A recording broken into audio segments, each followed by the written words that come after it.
नमस्कार, सिरसा स्पॉटलाइट पर आपका स्वागत करते हैं। इसका एक खास कार्यक्रम आपके लिए लेकर आए हैं, सरपंची दंगल। ये दंगल अभी शुरू होने वाला है, लगभग तैयारियां शुरू हो गई हैं। हर गांव में तैयारियां शुरू हो गई हैं इस तरह की कि कौन उम्मीदवार होगा, इस पर चर्चा होने लग गई है। हम निकले हैं गांव में। मैं सिरसा स्पॉटलाइट की ओर से प्रदीप सचदेवा, वीडियो जर्नलिस्ट दीपक सोनी के साथ आए हैं आज मोहम्मदपुर सलारपुर गांव में। इस गांव में आबादी लगभग 2500 है और अगर मतदाताओं की बात करें तो लगभग 1300 मतदाता इस गांव में हैं। यहाँ पर जो इसका अगर इतिहास की बात करें तो 1947 में जब बंटवारा हुआ तो यहाँ पर जो आबादी थी, मुस्लिम आबादी थी ज़्यादातर, वो लोग यहाँ से चले गए और यहाँ पर जो माइग्रेट होकर आबादी आई वो कंबोज बरादरी की सबसे ज़्यादा आई। बाकी बरादरियाँ भी यहाँ पर हैं, तमाम तरह के जो अलग अलग जो लोग हैं, अलग अलग बरादरियों के यहाँ पर रहते हैं और बहुत भाईचारा है। एक ख़ास बात इस गांव की ये है कि यहाँ पर कभी तिकोना चुकोना मुकाबला नहीं होता है। जो मुकाबला सरपंची का होता है, सीधा सीधा आमने सामने, यानी दो उम्मीदवारों के बीच आमतौर पर होता रहा है। आज हम यहाँ पर खड़े हैं गांव की चौपाल में और यहाँ पर हम कुछ लोग खड़े हैं, उनसे पूछना चाहते हैं ये कि गांव के सपने, गांव के ख्वाब कुछ पूरे हुए या नहीं हुए पिछले 5 सालों में, और उनके सरपंच ने कैसा काम किया और आगे वो क्या उम्मीदें करते हैं। क्योंकि ये पंजाबी भाषी गांव है, इसलिए पंजाबी में बात करेंगे। सबसे पहले मैं आपको सुनाना चाहूँगा, ਤੁਹਾਡਾ ਕੀ ਨਾਂ ਹੈ ਜੀ? ਜਸਰਾਮ ਜੀ। ਜਸਰਾਮ ਜੀ, ਤੁਸੀਂ ਇਹ ਦੱਸੋ ਮੈਨੂੰ ਕਿ ਤੁਹਾਡਾ ਪਿੰਡ ਜਿਹੜਾ ਹੈ ਮੁਹੰਮਦਪੁਰ ਸਲਾਰਪੁਰ, ਤੁਸੀਂ ਬਿਲਕੁਲ ਸ਼ਹਿਰ ਦੇ ਨਾਲ ਬੈਠੇ ਹੋ ਤੇ ਸ਼ਹਿਰ ਵਰਗੀਆਂ ਇੱਥੇ ਤੁਹਾਨੂੰ ਕੋਈ ਸੁਵਿਧਾਵਾਂ ਮਿਲਦੀਆਂ ਨਹੀਂ ਮਿਲਦੀਆਂ? ਕੀ ਹੋਇਆ ਇੱਥੇ, ਕੰਮ ਕੀ ਹੋਇਆ 5 ਸਾਲਾਂ? ਕੰਮ 5 ਸਾਲਾਂ 'ਚ ਬਹੁਤ ਜ਼ਿਆਦਾ ਹੋਇਆ ਜੀ ਇੱਥੇ। ਬਾਕੀ ਸਰਪੰਚ ਸਾਨੂੰ ਪੂਰਾ ਸਹਿਯੋਗ ਦਿੰਦਾ, ਕੋਈ ਵੀ ਕੰਮ ਹੋਵੇ ਜੀ। ਤੇ ਮਤਲਬ ਗਲੀਆਂ ਗੁਲੀਆਂ ਸਾਰੀਆਂ ਪੱਕੀਆਂ ਸਾਡੀਆਂ। ਆ ਸ਼ੈੱਡ ਬਣਾ ਕੇ ਦਿੱਤਾ ਸਰਪੰਚ, ਗ੍ਰਾਂਟ ਆਈ ਸਰਪੰਚ ਨੇ ਬਣਾ ਕੇ ਦਿੱਤਾ। ਬਾਕੀ ਆ 2 ਚਪਾਲਾਂ ਬਣਾਈਆਂ ਜੀ ਸਰਪੰਚ ਨੇ ਜੀ। ਇੱਥੇ ਤੁਸੀਂ ਬਿਰਧ ਆਸ਼ਰਮ ਵੀ ਦੇਖਿਆ ਤੇ ਉਹ BC ਚਪਾਲ ਵੀ ਬਣੀ ਹੈ। ਉਹ ਬਿਰਧ ਆਸ਼ਰਮ ਪਹਿਲਾਂ ਦਾ ਬਣਿਆ ਹੋਇਆ ਜੀ। ਆ ਚਪਾਲ ਬਣਾਈ ਇੱਕ ਜੀ, ਇੱਕ ਆ ਸ਼ੈੱਡ, ਬਾਕੀ ਗਲੀਆਂ ਗੁਲੀਆਂ। ਮਤਲਬ ਕੁੱਲ ਮਿਲਾ ਕੇ ਚੰਗਾ ਕੰਮ ਕਰਦਾ ਜੀ।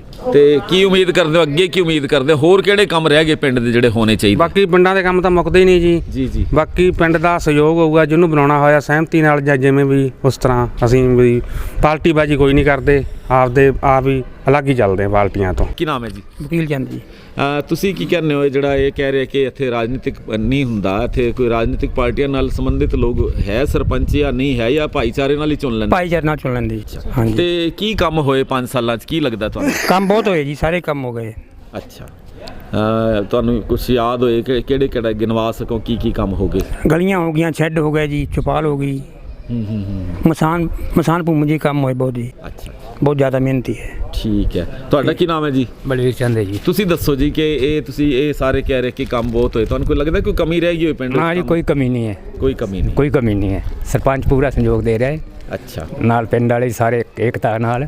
ਜੋ ਕੰਮ ਫਿਰ ਵੀ ਕੋਈ ਸਵਾਲ ਨੌਜਵਾਨਾਂ ਤੁਹਾਡੇ ਕੋਲ ਹੋਏ ਕਿ ਪਿੰਡ 'ਚ ਇਹ ਕੰਮ ਹੋਰ ਹੋ ਜਾਣਾ ਚਾਹੀਦਾ ਸੀ, ਕੀ ਸੋਚਦੇ ਹੋ? ਕੀ ਹੋਰ ਹੋਣਾ ਚਾਹੀਦਾ ਸੀ ਪਿੰਡ 'ਚ? ਸਾਡਾ ਜੀ ਇਹ ਸੋਚ ਹੈ ਵੀ ਪਿੰਡ 'ਚ ਗਰਾਊਂਡ ਹੋਣਾ ਚਾਹੀਦਾ ਸੀ ਜੀ। ਅਸੀਂ ਸਰਪੰਚ ਸਾਹਿਬ ਨੂੰ ਕਿਹਾ ਹੈ, ਸਰਪੰਚ ਸਾਹਿਬ ਜ਼ਰੂਰ ਕਰਨਗੇ ਜਿੱਥੋਂ ਤਾਈਂ ਸਾਡੀ ਮਿਹਨਤ ਹੈ ਵੀ ਸਰਪੰਚ ਸਾਹਿਬ ਸਾਨੂੰ ਗਰਾਊਂਡ ਦੇਣਗੇ। ਹੋਰ ਹੀ ਤੁਹਾਡਾ ਕੋਈ ਸਵਾਲ ਹੋਏ ਸਰਪੰਚ ਸਾਹਿਬ ਤੋਂ? ਚੌਧਰੀ ਸਾਹਿਬ, ਤੁਹਾਡਾ ਕੀ ਨਾਂ ਹੈ ਜੀ? ਸਾਡਾ ਨਾਮ ਗੋਮਾ ਰਾਮ, ਐਕਸ ਸਰਪੰਚ ਅਸੀਂ ਪਹਿਲੇ ਰਹੇ ਹਾਂ। ਅੱਛਾ ਜੀ। ਕੰਮ ਤਾਂ ਮਤਲਬ ਸ਼ੁਰੂ ਤੋਂ ਹੀ ਬਹੁਤ ਹੋ ਰਹੇ ਨੇ। ਕੋਈ ਵੀ ਪੰਚਾਇਤ ਆਉਂਦੀ ਹੈ ਨਾ, ਜੇ ਗ੍ਰਾਂਟ ਉੱਤੋਂ ਆਉਂਦੀ ਹੈ ਮਨਜ਼ੂਰ ਕਰਾ ਕੇ, ਕਾਫੀ ਹਰ ਕੋਸ਼ਿਸ਼ ਕਰਦਾ ਸਰਪੰਚ ਕਿਵੇਂ ਹੁਕਮ ਜਾਂਦੇ ਨੇ। ਪਹਿਲਾਂ ਇਹ ਕਰਾਤਾ, ਇਹਨਾਂ ਨੇ ਸ਼ੈੱਡ ਕਰਾਤਾ, ਉਸ ਟਾਈਮ ਅਸੀਂ ਰਹੇ। ਸਾਡੇ ਟਾਈਮ ਕਈ ਚੀਜ਼ਾਂ ਆਈਆਂ, ਉਧਰ ਚੌਪਾਲ ਬਣੀ ਜਾਂ ਹੋਰ, ਮਤਲਬ ਜਿਸ ਤਰ੍ਹਾਂ ਇੱਥੇ ਮਿੱਟੀ ਪਵਾਈ। ਜੱਸਾ ਰਾਮ ਆਇਆ, ਉਹਨੇ ਉਹ ਪਰਲੇ 2 ਬਣਾਤੇ। ਸਰਪੰਚ ਦਾ ਕੰਮ ਕਿਵੇਂ ਰਿਹਾ ਪਿਛਲੇ ਸਰ? ਠੀਕ ਰਿਹਾ ਜੀ। ਠੀਕ ਰਿਹਾ? ਹਾਂ, ਠੀਕ ਰਿਹਾ। ਕੋਈ ਨਹੀਂ, ਲਗਨ ਨਾਲ ਕੰਮ ਕਰੀ ਜਾਂਦੇ ਨੇ, ਗ੍ਰਾਂਟਾਂ ਆਈ ਜਾਂਦੀਆਂ, ਕੰਮ ਕਰੀ ਜਾਂਦੇ ਆ ਮਤਲਬ। ਠੀਕ ਹੈ। ਤੇ ਹੋਰ ਕੀ ਚਾਹੀਦਾ ਪਿੰਡ ਵਿੱਚ ਜਿਹੜਾ ਹੋਰ ਅਗਲੇ 5 ਸਾਲਾਂ 'ਚ ਉਮੀਦ? ਅਗਲੇ ਇੱਕ ਤਾਂ ਸਾਨੂੰ ਸਭ ਤੋਂ ਪਹਿਲਾਂ ਤਾਂ ਚਾਹੀਦਾ ਜਿਹੜਾ ਸਕੂਲ ਹੈ ਨਾ, ਇਹ ਅਪਗ੍ਰੇਡ ਹੋਵੇ। ਅੱਛਾ, ਮਤਲਬ ਇੱਥੇ ਬੱਚੇ ਨਾ, ਮਤਲਬ ਗਰੀਬ ਹੀ ਜਨਤਾ ਕਾਫੀ ਹੈਗੀ। ਜਿਹੜੇ ਥੋੜੇ ਗੁੰਜਾਇਸ਼ ਵਾਲੇ ਉਹ ਤਾਂ ਸ਼ਹਿਰ ਭੇਜਦੇ ਨੇ, ਤੇ ਇਹ ਦੂਜੇ ਤਾਂ ਫਿਰ 8 ਪੜ੍ਹ ਕੇ ਤਾਂ ਛੱਡਣੀ ਜੋਗੇ ਰਹਿ ਜਾਂਦੇ। ਸਕੂਲ ਬਣਿਆ ਹੋਵੇ 10-12 ਦਾ ਜਾਂ ਕਿਸ ਤਰੀਕੇ ਹੀ, 8ਵੀਂ ਦਾ ਤਾਂ ਬਣੇ ਹੀ ਬਣੇ ਲੜਕੀਆਂ ਵਾਸਤੇ। ਲੜਕੀਆਂ ਇੰਨਾ ਆਏ ਨੇ। हजे प्राइमरी स्कूल ही है? कितनी क्लास तक स्कूल है? 5वीं तक ही है, पहले से 5वीं तक है। और मतलब प्राइमरी के बाद फिर बच्चे क्या पढ़ते हैं? मान लो प्राइमरी में मान लो 10 बच्चे हैं, तो उसमें कितने बच्चे हैं जो दूसरे गांव में जाके पढ़ते हैं? 10 में से? जाती जाती है मंगाला जी। 10 के 10 चले जाते हैं या कम सारे रह जाते हैं? हैं। सारे जाते हाँ हैं, जी। तो मंगाला जाके पढ़ना पड़ता है। ਮੰਗਾਲਾ ਜੀ ਸਿਰਸਾ ਸਪੋਟਲਾਈਟ ਤੇ ਤੁਹਾਨੂੰ ਅਸੀਂ ਦਿਖਾ ਰਹੇ ਹਾਂ ਮੁਹੰਮਦਪੁਰ ਸਲਾਰਪੁਰ ਦਾ ਜਿਹੜਾ ਸਰਪੰਚੀ ਦੰਗਲ ਹੈ, ਉਸ ਬਾਰੇ ਅਸੀਂ ਗੱਲ ਕਰ ਰਹੇ ਹਾਂ। ਅਸੀਂ ਹੁਣੇ ਪਿੰਡ ਦੀ ਚਪਾਲ ਵਿੱਚ ਜਾ ਕੇ ਆਏ, ਪਿੰਡ ਦੇ ਲੋਕਾਂ ਨਾਲ ਗੱਲ ਕਰਕੇ ਆਏ ਹਾਂ ਕਿ ਉਹਨਾਂ ਦੀਆਂ ਕੀ ਜ਼ਰੂਰਤਾਂ ਨੇ ਔਰ ਕੀ ਜ਼ਰੂਰਤਾਂ ਪੂਰੀਆਂ ਹੋਈਆਂ, ਕੀ ਕੋਈ ਕਮੀਆਂ ਜੋ ਊਨਤਾਈਆਂ ਕੁਝ ਰਹਿ ਗਈਆਂ। ਹੁਣ ਅਸੀਂ ਗੱਲ ਕਰ ਰਹੇ ਹਾਂ ਪਿੰਡ ਦੇ ਸਰਪੰਚ ਸਾਹਿਬ ਨਾਲ। ਅਜੀਤ ਸਿੰਘ ਜੀ ਸਾਡੇ ਨਾਲ ਨੇ, ਉਹਨਾਂ ਤੋਂ ਜਿਹੜੇ ਪਿੰਡਾਂ ਦੇ ਜਿਹੜੇ ਸਾਡੇ ਇਸ ਪਿੰਡ ਦੇ ਸਵਾਲ ਨੇ ਉਹਨਾਂ ਦੇ ਜਵਾਬ ਵੀ ਲਵਾਂਗੇ ਤੇ ਉਹਨਾਂ ਤੋਂ ਪੁੱਛਦੇ ਹਾਂ ਕਿ ਸਰਪੰਚ ਸਾਹਿਬ, ਤੁਸੀਂ ਜਿਹੜਾ 5 ਸਾਲ ਦਾ ਤੁਹਾਡਾ ਪੀਰੀਅਡ ਰਿਹਾ, ਤੁਸੀਂ ਕੀ ਸਮਝਦੇ ਹੋ ਕਿੰਨਾ ਕੰਮ ਕਰ ਸਕੇ ਔਰ ਕਿੰਨਾ ਬਾਕੀ ਹੈ? ਬਹੁਤ ਧੰਨਵਾਦ ਜੀ, ਤੁਸੀਂ ਇੱਥੇ ਸਲਾਰਪੁਰ ਦੇ ਵਿੱਚ ਆਏ ਹੋ, ਬਹੁਤ ਬਹੁਤ ਮਿਹਰਬਾਨੀ। ਸਾਡਾ ਅਨੁਭਵ ਤਾਂ ਬਹੁਤ ਪੁਰਾਣਾ ਵੀ ਹੈ, ਪਹਿਲੇ ਵੀ ਸਰਪੰਚ ਰਹੇ ਹਾਂ ਔਰ ਇਸ ਬਾਰੇ ਵੀ 5 ਸਾਲ ਜੋ ਸਾਡਾ ਨਗਰ ਨੇ ਸਹਿਯੋਗ ਦਿੱਤਾ ਹੈ, ਸਾਰੇ ਨਗਰ ਨੇ, ਸਾਡੀ ਪੰਚਾਇਤ ਨੇ, ਅਸੀਂ ਉਹਨਾਂ ਦੇ ਬਹੁਤ ਸ਼ੁਕਰਗੁਜ਼ਾਰ ਹਾਂ ਕਿ ਅਸੀਂ ਸਾਰਿਆਂ ਨੇ ਰਲ ਮਿਲ ਕੇ ਇਸ ਪਿੰਡ ਦਾ ਜੋ ਵਿਕਾਸ ਹੈ, ਵਿਕਾਸ ਦੇ ਵਿੱਚ ਪਿੰਡ ਵਾਲਿਆਂ ਵੀ ਸਹਿਯੋਗ ਦਿੱਤਾ ਔਰ ਸਾਡੀ ਤਰਫੋਂ ਵੀ ਜਿੰਨਾ ਵੀ ਹੋ ਸਕਿਆ ਅਸੀਂ ਵੀ ਇਸ ਚੀਜ਼ ਨੂੰ ਵੱਧ ਚੜ੍ਹ ਕੇ ਕੰਮ ਕੀਤਾ ਹੈ। ਆਪਣਾ ਕੰਮ ਸਮਝ ਕੇ ਹੀ ਕੰਮ ਕੀਤਾ ਹੈ। ਤੁਸੀਂ ਜੇ ਮੋٹے-ਮੋٹے ਕੰਮ ਗਿਣਾਓ ਪਿਛਲੇ 5 ਸਾਲਾਂ 'ਚ ਕੀ ਕਰ ਸਕੇ ਜਿਹੜੇ ਤੁਹਾਡੇ ਹੱਥੋਂ ਕੰਮ ਹੋਏ ਹੋਣ? ਦੇਖੋ ਜੀ, ਮੈਂ ਆਪਣੇ ਆਪ ਨੂੰ ਕੁਛ ਨਹੀਂ ਕਹਿ ਸਕਦਾ, ਪਰ ਬਾਕੀ ਨਗਰ ਦੇ ਸਹਿਯੋਗ ਨਾਲ, ਪੰਚਾਇਤ ਦੇ ਸਹਿਯੋਗ ਨਾਲ, ਜਿੱਥੋਂ ਤੱਕ ਮੇਰਾ ਆਈਡੀਆ ਵੀ ਮੇਰੇ ਹਿਸਾਬ ਨਾਲ ਤਾਂ ਕੋਈ ਕੰਮ ਬਕਾਇਆ ਰਹਿਣ ਹੀ ਨਹੀਂ ਦਿੱਤੇ ਅਸੀਂ ਕਿ ਇੰਨਾ ਕਿ ਵਿਕਾਸ ਹੋਇਆ ਹੈ। ਸਾਨੂੰ ਸਰਕਾਰ ਦਾ ਸਹਿਯੋਗ ਮਿਲਿਆ ਹੈ, ਨਗਰ ਦਾ ਪਿਆਰ ਮਿਲਿਆ ਹੈ, ਆਪਣੀ ਸਾਰਿਆਂ ਦਾ ਪਿਆਰ ਮਿਲਿਆ ਔਰ ਜਿਸ ਦੇ ਤਹਿਤ ਜਿੰਨੀਆਂ ਵੀ ਜ਼ਰੂਰਤਾਂ ਸਨ, ਜੋ ਵੀ ਕੰਮ ਸਨ, ਅਸੀਂ ਉਹ ਬੜੇ ਲਗਨ ਨਾਲ ਕੀਤੇ ਹਨ। ਤੁਸੀਂ ਸਾਰੇ ਪਿੰਡ ਦਾ ਭਰਮਣ ਕੀਤਾ ਹੋਣਾ, ਨਗਰ ਦੇ ਵਿੱਚ ਕੰਮ ਹੋਏ ਵੀ ਦੇਖੇ ਹੋਣ। ਸਾਡੇ ਗੁਰੂ ਨਾਨਕ ਨਗਰ ਕਲੋਨੀ ਹੈ, ਮਹਾਤਮਾ ਗਾਂਧੀ ਗ੍ਰਾਮੀਣ ਬਸਤੀ ਯੋਜਨਾ ਹੈ, ਉਸ ਦੇ ਵਿੱਚ ਪਹਿਲਾਂ ਸਾਰੀਆਂ ਹੀ ਗਲੀਆਂ ਕੱਚੀਆਂ ਸਨ। ਮੁਹੰਮਦਪੁਰ ਹੈ, ਉਸ ਦੇ ਵਿੱਚ ਵੀ ਗਲੀਆਂ ਕੱਚੀਆਂ ਸਨ।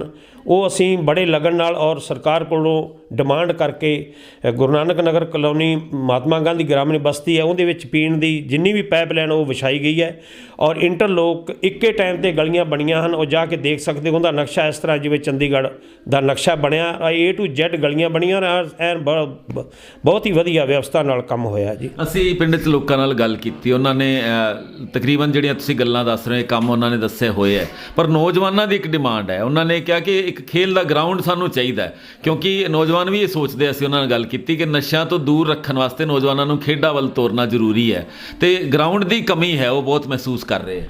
ਦੇਖੋ ਜੀ, ਸਾਡੀ ਵੀ ਪ੍ਰਾਥਮਿਕਤਾ ਇਹ ਹੈ ਕਿ ਬੱਚੇ ਨਸ਼ੇ ਤੋਂ ਦੂਰ ਰਹਿਣ, ਨਗਰ ਦੂਰ ਰਹੇ, ਸਾਰਾ ਸਮਾਜ ਦੂਰ ਰਹੇ, ਤਾਂ ਹੀ ਸਮਾਜ ਦੀ ਤਰੱਕੀ ਹੈ, ਨਗਰ ਦੀ ਤਰੱਕੀ ਹੈ ਔਰ ਬੱਚਿਆਂ ਦਾ ਵਿਕਾਸ ਹੈ, ਬੱਚਿਆਂ ਦੀ ਤਰੱਕੀ ਹੈ।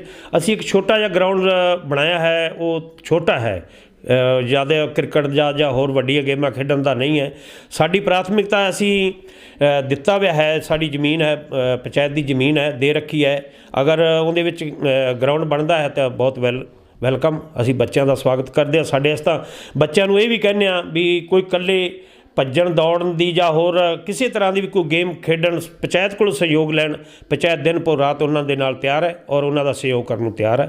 ਅਸੀਂ ਉਹਨਾਂ ਦੇ ਨਾਲ ਕੰਧੇ ਨਾਲ ਕੰਧਾ ਮਿਲਾ ਕੇ ਚੱਲਣ ਨੂੰ ਤਿਆਰ ਹਾਂ। ਜਿਸ ਤਰ੍ਹਾਂ ਬੱਚਿਆਂ ਨੇ ਡਿਮਾਂਡ ਕਰੀ ਅਸੀਂ ਲਿਖ ਕੇ ਦਿੱਤਾ ਹੈ। ਹੋ ਸਕਦਾ ਸਾਡੇ ਟਾਈਮ 'ਤੇ ਇੱਕ ਉਹਨਾਂ ਦੀ ਡਿਮਾਂਡ ਪੂਰੀ ਹੋ ਜੇ, ਅਗਰ ਨਹੀਂ ਵੀ ਹੁੰਦੀ ਅਸੀਂ ਫਿਰ ਵੀ ਉਹਨਾਂ ਦੇ ਨਾਲ ਹਾਂ, ਅੱਗੇ ਵੀ ਉਹਨਾਂ ਦੇ ਨਾਲ ਸਹਿਯੋਗ ਦੇਵਾਂਗੇ ਔਰ ਇਸ ਚੀਜ਼ ਨੂੰ ਪਹਿਲੀ ਪ੍ਰਾਥਮਿਕਤਾ ਦੇ ਨਾਲ ਤਿਆਰ ਕਰਵਾਵਾਂਗੇ। ਤੁਹਾਡੇ ਪਿੰਡ ਦਾ ਸਕੂਲ ਪ੍ਰਾਇਮਰੀ ਹੈ ਅਜੇ ਤੱਕ, ਔਰ ਇਹ ਵੀ ਡਿਮਾਂਡ ਹੈ ਕਿ ਇਹਨੂੰ ਮਿਡਲ ਜਾਂ ਇਹਨੂੰ ਹਾਈ ਸਕੂਲ ਬਣਾਇਆ ਜਾਏ ਤਾਂ ਕਿ ਬੱਚਿਆਂ ਨੂੰ ਨਾਲ ਮੰਗਾਲੇ ਪਿੰਡ ਤੱਕ ਪੜ੍ਹਨ ਵਾਸਤੇ ਜਾਣਾ ਪੈਂਦਾ। ਇਹ ਵੀ ਇੱਕ ਮੰਗ ਹੈ ਪਿੰਡ ਦੀ ਜਿਹੜੀ ਹਜੇ ਤੱਕ ਪੂਰੀ ਨਹੀਂ ਹੋਈ। ਦੇਖੋ ਜੀ, ਇਹ ਸਕੂਲ ਬਹੁਤ ਹੀ ਪੁਰਾਣਾ ਬਣਿਆ ਹੈ, ਤਕਰੀਬਨ ਇਹ 64 ਦੇ ਗੇਟ 'ਚ ਬਣਿਆ ਔਰ ਇਹਦੀ ਬਿਲਡਿੰਗ ਹੈ ਸਾਰੇ ਏਰੀਏ, ਸਾਰੇ ਪਿੰਡਾਂ ਨਾਲੋਂ ਪਹਿਲਾਂ ਹੀ ਸਭ ਤੋਂ ਵੱਡੀ ਬਿਲਡਿੰਗ ਬਣੀ ਹੈ। ਲੇਕਿਨ ਦੁਰਭਾਗਿਆ ਹੈ ਕਿ ਸਾਡੇ ਪਿੰਡ ਦੇ ਜੋ ਬੱਚੇ ਹਨ, ਇੱਥੇ ਪੂਰੀ ਆਪਦੀ ਜੋ ਪ੍ਰਕਿਰਿਆ ਹੈ, ਬੱਚਿਆਂ ਦੀ ਪ੍ਰਕਿਰਿਆ ਉਹ ਪੂਰੀ ਨਹੀਂ ਕਰ ਸਕਿਆ। ਅਸੀਂ ਕਈ ਦਫਾ ਲਿਖ ਕੇ ਦਿੱਤਾ ਇਸ ਨੂੰ ਮਿਡਲ ਬਣਾਉਣ ਵਾਸਤੇ। ਅਸੀਂ ਤਾਂ ਚਾਹੁੰਦੇ ਹਾਂ ਕਿ ਸਾਡੀਆਂ ਬੱਚੀਆਂ ਨਾਲ ਦੇ ਪਿੰਡਾਂ 'ਚ ਜਾਂਦੀਆਂ ਹਨ, ਸਾਡੇ ਬੱਚੀਆਂ ਇੱਥੇ ਪੜ੍ਹਨ ਔਰ ਲੜਕੀਆਂ ਦਾ ਵਿਕਾਸ ਹੋਵੇ, ਪੜ੍ਹਨ, 10 ਪੜ੍ਹਨ, 8 ਪੜ੍ਹਨ, ਪਿੰਡ 'ਚ ਪੜ੍ਹਨ, ਅਤੇ ਅਸੀਂ ਬਹੁਤ ਚਾਹੁੰਦੇ ਹਾਂ। ਲੇਕਿਨ ਹੋ ਨਹੀਂ ਰਿਹਾ, ਪਤਾ ਨਹੀਂ ਕੀ ਦਿੱਕਤ ਹੈ। ਸਭ ਤੋਂ ਪਹਿਲਾਂ ਜਿੱਥੇ ਵੀ ਅਸੀਂ ਜਾਂਦੇ ਹਾਂ ਸਾਨੂੰ ਇਹੀ ਆਉਂਦੀ ਵੀ ਬੱਚੇ ਤੁਹਾਡੇ ਜਿਹੜੇ ਹੈਗੇ 125 ਜਾਂ ਇਸ ਤੋਂ ਉੱਤੇ ਡਿਮਾਂਡ ਆ, ਉਹ ਬੱਚੇ ਨਹੀਂ ਪੂਰੇ ਕਰ ਸਕਦੇ, ਇਸ ਕਰਕੇ ਰਹਿ ਰਿਹਾ। ਸਾਡੇ ਕੋਲ ਜਗ੍ਹਾ ਵੀ ਪੂਰੀ ਹੈ ਸਕੂਲ ਦੀ ਔਰ ਬਿਲਡਿੰਗ ਵੀ ਬਹੁਤ ਪੂਰੀ ਹੈ, ਲੇਕਿਨ ਪੂਰਾ ਨਹੀਂ ਹੋ ਰਿਹਾ। ਅਸੀਂ ਸਰਕਾਰ ਤੋਂ ਵੀ ਡਿਮਾਂਡ ਕਰਦੇ, ਆਪਦੇ ਚੈਨਲ ਦੇ ਮਾਧਿਅਮ ਸੇ ਵੀ ਡਿਮਾਂਡ ਕਰਦੇ ਹਾਂ ਵੀ ਅਗਰ ਇਸ ਨੂੰ ਮਿਡਲ ਕੀਤਾ ਜਾਏ ਤਾਂ ਬਹੁਤ ਬਹੁਤ ਵਧੀਆ ਗੱਲ ਹੈ। ਸਹਿਯੋਗ ਅਜੀਤ ਸਿੰਘ ਜੀ, ਇੱਕ ਤੁਹਾਨੂੰ ਕੀ ਲੱਗਦਾ ਜਿਹੜੇ ਤੁਹਾਡੇ ਵਿਰੋਧੀ ਜਿਹੜੇ ਖਿਲਾਫ ਇਲੈਕਸ਼ਨ ਲੜਦੇ ਆ ਉਹ ਤੁਹਾਨੂੰ ਕਿੰਨਾ ਕੁ ਸਹਿਯੋਗ ਕਰਦੇ ਆ ਇਲੈਕਸ਼ਨ ਤੋਂ ਬਾਅਦ? ਹਾਂਜੀ, ਬਹੁਤ ਬਹੁਤ ਵਧੀਆ ਸਵਾਲ ਪੁੱਛਿਆ ਤੁਸੀਂ, ਕਿਉਂਕਿ ਇਲੈਕਸ਼ਨ ਦੇ ਉੱਤੇ ਹੀ ਸਾਰਾ ਕਾਰੋਮਦਾਰ ਹੈ। ਇਲੈਕਸ਼ਨ ਹੁੰਦਾ ਉਸ ਤੋਂ ਬਾਅਦ ਹੀ ਦੋ ਧੜੇ ਬਣ ਜਾਂਦੇ ਨੇ। ਇਹ ਆਮ ਪਿੰਡਾਂ 'ਚ ਹੁੰਦਾ। ਸਾਡੇ ਪਿੰਡ ਦੇ ਵਿੱਚ ਦੁਕਾਨਾ ਦੋ ਤਰਫਾ ਹੀ ਹੁੰਦਾ ਹੈ, ਕੋਈ ਤਿਕਾਉਣਾ ਨਹੀਂ ਹੋਇਆ, ਕਦੀ ਕੋਈ ਚੁਕਾਉਣਾ ਨਹੀਂ ਹੋਇਆ ਜੀ। ਅਤੇ ਇਲੈਕਸ਼ਨ ਹੁੰਦੇ ਹਨ, ਛੋਟਾ ਜਿਹਾ ਪਿੰਡ ਹੈ, ਠੀਕ ਹੈ, 1200-1300 ਵੋਟ ਹੈ। ਇੱਕ ਵਾਰ ਮਾੜਾ ਇੱਕ ਦੂਜੇ ਨਾਲ ਵਿਰੋਧ ਕਰਦੇ, ਉਸ ਤੋਂ ਬਾਅਦ ਸਾਰੇ ਭਾਈਚਾਰੇ ਨਾਲ ਮਿਲ ਜੁਲ ਕੇ ਹੀ ਕੰਮ ਕਰਦੇ ਹਨ। ਜਦੋਂ ਵੀ ਕੋਈ ਕੰਮ ਕਰਨ ਦੀ ਹੁੰਦੀ ਹੈ, ਕਿਤੇ ਵੀ ਕੋਈ ਸਿਸਟਮ ਹੁੰਦਾ, ਸਾਰੇ ਭਰਾ, ਸਾਰੇ ਭੈਣਾਂ, ਬੀਬੀਆਂ, ਬੱਚੇ ਸਾਰੇ ਇਕੱਠੇ ਹੋ ਕੇ ਸਹਿਯੋਗ ਦਿੰਦੇ ਹਨ, ਪੰਚਾਇਤ ਦਾ ਸਹਿਯੋਗ ਦਿੰਦੇ ਹਨ, ਸਾਰੇ ਮਿਲ ਵਰਤਨ ਕਰਦੇ ਹਨ, ਕਿਸੇ ਤਰ੍ਹਾਂ ਦਾ ਵੈਰ ਵਿਰੋਧ ਨਹੀਂ ਕਰਦੇ। ਇਲੈਕਸ਼ਨ ਤੋਂ ਬਾਅਦ ਉਸੇ ਤਰ੍ਹਾਂ ਹੀ ਜਿਵੇਂ ਪਹਿਲਾ ਮਾਹੌਲ ਹੁੰਦਾ, ਉਸੇ ਤਰ੍ਹਾਂ ਹੀ ਬਾਅਦ 'ਚ ਵੀ ਮਾਹੌਲ ਰਹਿੰਦਾ ਜੀ, ਔਰ ਬਹੁਤ ਵਧੀਆ ਹੈ ਜੀ। ਜੀ। ਔਰ ਤੁਸੀਂ ਦੇਖ ਸਕਦੇ ਹੋ ਕਿ ਮੁਹੰਮਦਪੁਰ ਸਲਾਰਪੁਰ ਦੇ ਸਰਪੰਚ ਸਾਡੇ ਨਾਲ ਅਜੀਤ ਸਿੰਘ ਜੀ ਨੇ, ਉਹ ਦੱਸ ਰਹੇ ਨੇ ਕਿ ਇੱਥੋਂ ਦੀ ਪੰਚਾਇਤ ਦਾ ਜੋ ਤੌਰ ਤਰੀਕਾ ਹੈ ਕੰਮ ਕਰਨ ਦਾ, ਔਰ ਲੋਕ ਕਿਸ ਤਰ੍ਹਾਂ ਇਹਦੇ ਵਿੱਚ ਹਿੱਸਾ ਲੈਂਦੇ ਨੇ ਚੋਣਾਂ ਵਿੱਚ, ਤੇ ਔਰ ਚੋਣਾਂ ਤੋਂ ਬਾਅਦ ਸਾਰੇ ਇਕੱਠੇ ਹੋ ਜਾਂਦੇ ਆ। ਤੁਸੀਂ ਪਿੰਡ ਅਸੀਂ ਤੁਹਾਨੂੰ ਸਾਰਾ ਦਿਖਾਇਆ, ਤੁਸੀਂ ਸਾਡੇ ਨਾਲ ਜੁੜੇ ਰਹੋ ਸਿਰਸਾ ਸਪੋਟਲਾਈਟ ਤੇ। ਅਸੀਂ ਤੁਹਾਨੂੰ ਲਗਾਤਾਰ ਦਿਖਾਉਂਦੇ ਰਵਾਂਗੇ ਚੁਣਾਵੀ ਦੰਗਲ ਇਹ ਪ੍ਰੋਗਰਾਮ, ਜਿਸ ਵਿੱਚ ਅਸੀਂ ਪਿੰਡ ਜਾ ਕੇ ਕੋਸ਼ਿਸ਼ ਕਰ ਰਹੇ ਹਾਂ ਦੇਖਣ ਦੀ ਕਿ ਜੋ ਖਾਬ ਨੇ ਪਿੰਡਾਂ ਦੇ ਉਹ ਪੂਰੇ ਹੋਏ ਕਿ ਨਹੀਂ ਹੋਏ। ਤੁਸੀਂ ਜੁੜੇ ਰਹੋ ਸਾਡੇ ਨਾਲ, ਸਾਡੇ ਇਸ ਚੈਨਲ ਨੂੰ ਸਬਸਕ੍ਰਾਈਬ ਕਰ ਲਓ, YouTube ਤੇ Facebook ਤੇ ਤੁਸੀਂ ਸਾਨੂੰ ਲਾਈਕ ਕਰ ਲਓ, ਔਰ ਲਗਾਤਾਰ ਤੁਸੀਂ ਜੁੜੇ ਰਹੋ, ਸਾਡੇ ਇਸ ਵੀਡੀਓ ਨੂੰ ਸ਼ੇਅਰ ਜ਼ਰੂਰ ਕਰੋ। ਬਹੁਤ ਬਹੁਤ ਸ਼ੁਕਰੀਆ, ਧੰਨਵਾਦ।